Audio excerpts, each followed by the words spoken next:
Being a first-time home buyer or home owner is literally one of the biggest deals that exist in the world, especially when you've started working or you've struggled, you've seen your family struggle. I remember it was a big deal for me.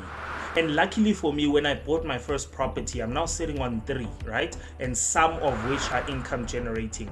I quickly realized that people really don't understand how mortgages work and how the interest works and how home equity lines of credit work.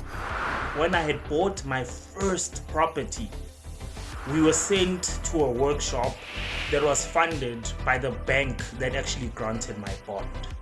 That was an awesome experience because you got to learn as a first-time owner some of the tools of the trade, how to manage your bond, how to make sure you don't overexert yourself, how to budget accordingly, and they've also shared some important strategies around how to pay off your bond quicker. They're not revolutionary, it's pretty simple stuff where anybody could do it out there.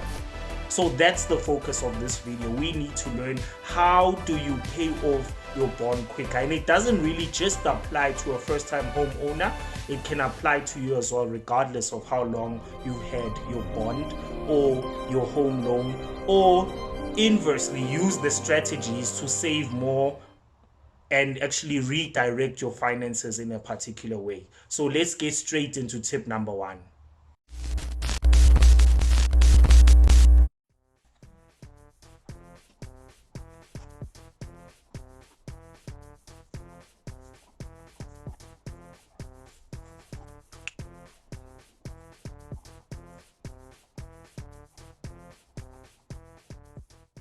So tip number 1 is taken from a book called The Richest Man in Babylon. In that book, one of the first principles that they share is that you must live off 90% of what you earn. 10% minimum must be used to paying yourself first, rewarding yourself. And what better way to reward yourself than to invest in something that matters and that will bring something of value in the future. In this case, that being property. So take 90%, have a budget that breaks down all your living expenses and other costs, right? In that, you will also include your general installment for your particular bond, your vehicle, your insurances, your electricity, your basic needs, right? As well as your food and groceries and the like. Don't forget entertainment. I always emphasize to my mentees and the people that I coach in this particular sector, without getting paid for it, by the way, but people that I coach in this particular sector, I always emphasize that you must have a percentage that's used for leisure. Do not there must be that money that's used for leisure, but the allocation thereof must be within that 90% ratio. What do we do then with this 10%? Simple. You take this 10%. In fact, let's put a figure to it here on screen. So let's say I net 30,000 Rand, right? 10% of that is 3,000 Rand. 3,000 Rand multiplied by 12 months is 36,000 Rand. So if you take the complete 3,000 Rand, which is 10%, and you add it into your bond as an additional payment, it means that, taking another example, if your bond is at a value of 1 million rands, it means that each year you'll be paying 36,000 in addition to the capital that you'll be paying off between 8 to 10,000, depending on your interest rate, how your credit record was when you got the bond and everything else. Very, very key. 36,000, you multiply it by 10 years. That's 360,000 paid extra into the bond.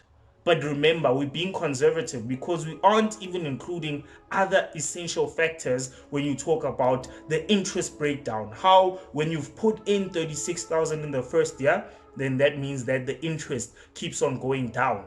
Therefore, the capital that you pay will always increase because now you haven't chosen the option of recalculating. In other words, you haven't told the bank, now that I've paid in this extra, lower my installment. So don't do that. Always pay that installment that you got at the beginning and then pay the extra. You will see that within 12 years to 14 years, if not less, could be 10 to 14 years, your bond will be paid off and you won't be stuck in that particular debt for 24 years. So that's the first principle. Pay in that particular amount each month. So I used it now to say 36,000 to show you the general idea of how much you'll actually be putting in.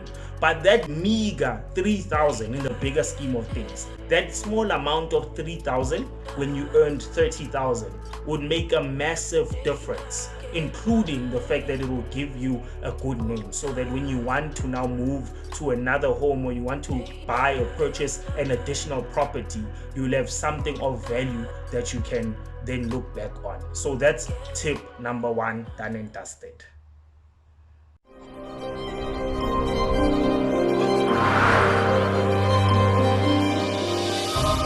Tip number 2 is also quite simple, and it works in 2 various ways. Number 1, a lot of us get salary increases, right?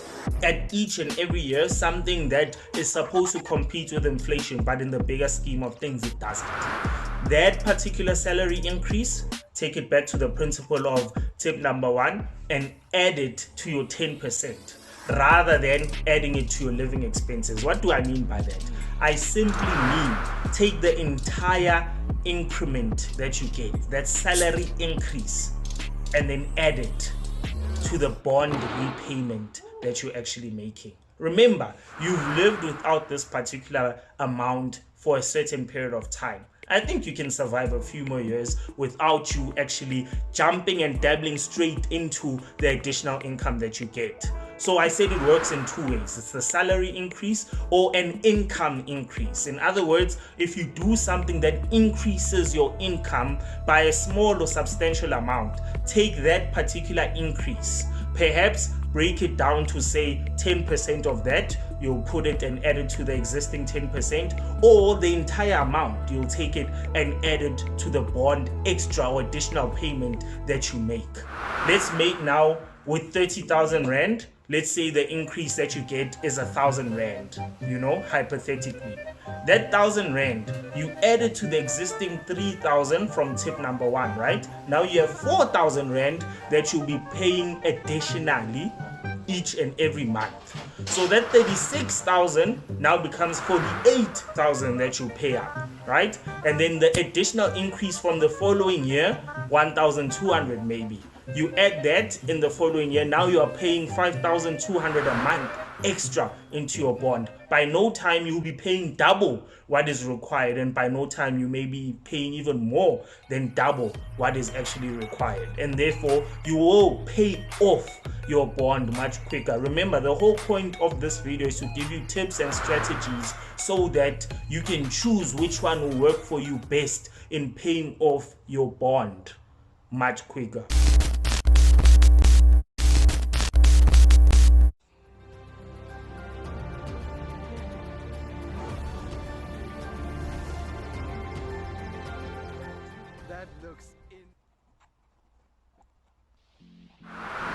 Tip number 3 speaks to lump sum payments that you make. When we talk about lump sum payments, we are talking about your 13th check, your performance bonus. We are talking about the leave days that you can actually sell at work. We are talking about SARS repayments that you get when you do your tax return at the end of the financial tax year. All these lump sums, what you need to do is allocate just one from the options that I've mentioned. If you have just one, then from that take a percentage, if not half of that particular lump sum, and actually pay it into your bond. It will decrease the capital that you actually pay into the bond, and it will decrease the term of your particular bond, and it will expedite your speed towards financial freedom much quicker. So I know it's not easy because a lot of us also look at other elements, right? We use our bonuses, our SARS repayments, our leave days that we sell for other nitty-gritty items that we want to push. But if you can allocate, say, back to the example of 30,000, if you can allocate half of that, 15,000, towards the repayment of your bond. Every year, just allocate 15,000. You don't even need to increase that particular lump sum, right?